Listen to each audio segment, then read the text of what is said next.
Olá, já voltamos. Vamos continuar com as perguntas, professor? Vamos lá. Então, nós temos uma pergunta aqui do João. Ele pergunta assim: professor, as paixões humanas seguem o espírito após a morte? Por exemplo, marido e mulher. O marido, quando morre, continua apaixonado pela esposa que ficou aqui na Terra? Gostaria de saber.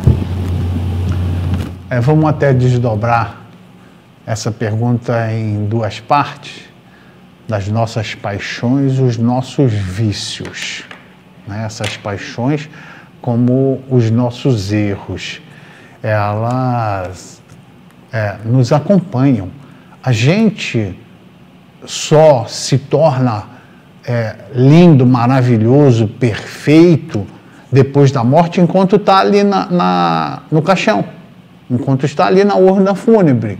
Aí fala, chorando, ele era tão bom, ela era tão boa. É só ali que há essa transformação. Porque nós, espíritos, não desencarnamos e nos tornamos bons só pelo fato de termos abandonado a matéria. É igual um exemplo simplista mesmo assim. A gente chegar em casa, arrancar a roupa, arrancar o terno e gravata, arrancar a roupa de gala, o vestido longo, arrancamos e falamos, pronto, agora nós deixamos de ser chique, milionários, voltamos assim à pobreza e por causa dessa pobreza a gente é muito humilde e por isso bons espíritos, somos muito boas pessoas. Não é assim. A gente não tira a roupa e se modifica. É a mesma coisa, porque essa roupa carnal que a gente tem é o que veste nós, os espíritos. Então, quando a gente desencarna, ou seja, larga a carne, a gente continua com os nossos vícios, com as nossas paixões, porque nós vamos seguir o caminho da vida, porque a vida não cessa. Agora, na outra parte da pergunta, em relação a paixões, e como exemplo de marido e mulher, sim, é claro.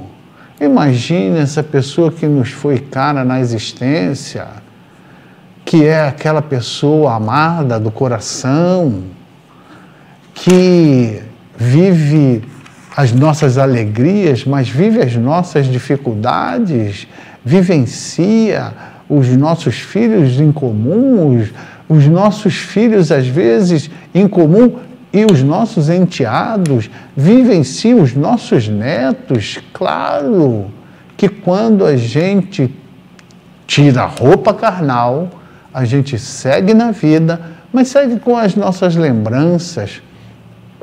O termo não seria essa paixão, com essas paixões, porque a paixões é aquela que escraviza, né? A gente fica com a lembrança do amor, porque o amor é sublime, o amor segue com a gente.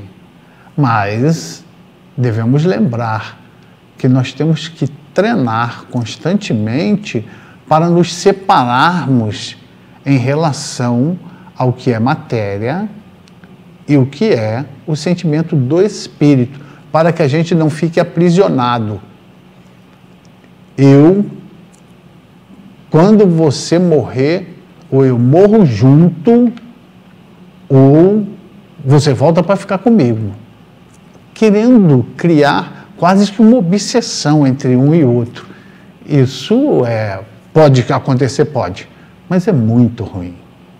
Quando a gente perde o laço carnal, que a gente viva com as nossas lembranças, com os nossos amores, né, em nosso coração, mas que não aprisione o outro. Deixa que a vida segue. Muito bem. Continuando com a pergunta, tem um telespectador aqui dizendo que é do bairro Tijucal e pede para não falar o nome dele, porque ele falou que está simpatizando com a doutrina agora. E ele pergunta assim: professor, o espírito pode se desenvolver, progredir depois que morre? Ou seja, na erraticidade, como eu estou lendo no livro, que estou aprendendo bastante com o seu livro. Sim, claro. A gente está sempre aprendendo. E na erraticidade, ou seja, na era, na vida espiritual, claro que a gente aprende e continua aprendendo. Eu indico para você, como uma primeira leitura, que é um romance mais instrutivo. E, ao mesmo tempo, que te recomendo o filme também, que é baseado no livro O Nosso Lar. É o primeiro livro da série de 16 livros da coleção de André Luiz, A Vida no Mundo Espiritual. Então, nós vamos perceber lá no livro o quanto que André Luiz aprende. E ele, lá no momento, ele quer dizer para o governador da colônia Nosso Lar que ele é médico. Antes dele dizer, ele viu a conversa, porque o governador atende de 2 em 2, ele viu que ele se recolhe que ele não queria dizer, ele queria dizer, mas depois que ele viu os exemplos, ele se cala. Mas o governador leu no psiquismo dele e disse: a medicina espiritual, a medicina que é estudada aqui na Terra, não serve de forma igual na espiritualidade.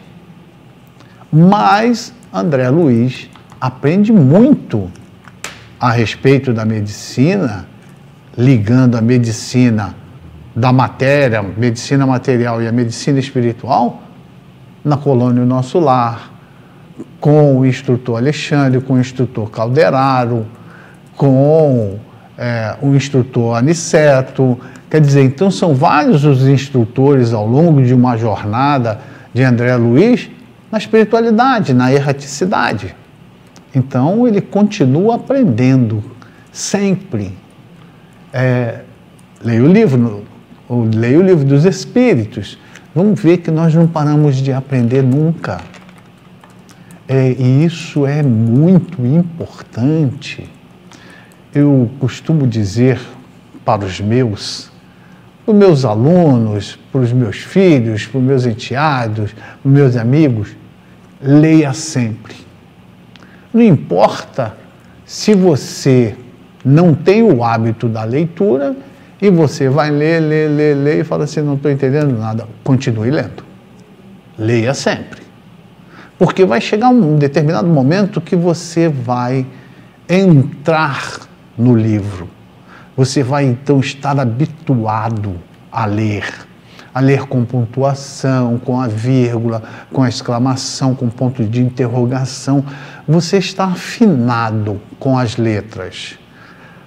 Quando você chega na academia, você vê aquele monte de aparelhos, quando você chega pela primeira vez, para fazer exercício, para se tornar forte, desenvolver músculo, você se atrapalha todo.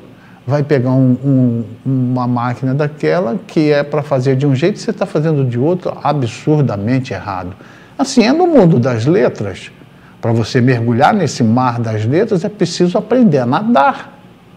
Ou seja, aprender a ler corretamente. Mas leia, insista, porque você vai progredindo.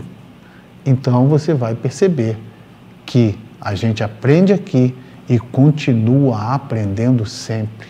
Quando a gente perde a vestimenta carnal, quando a gente toma consciência de termos desencarnado, quando a gente se percebe na espiritualidade filhos de Deus, que então enxerga aqueles que estão a nos amparar desde o nosso desencarne, a gente então vai seguindo o nosso rumo a nossa vida caminho à felicidade, aprendendo sempre.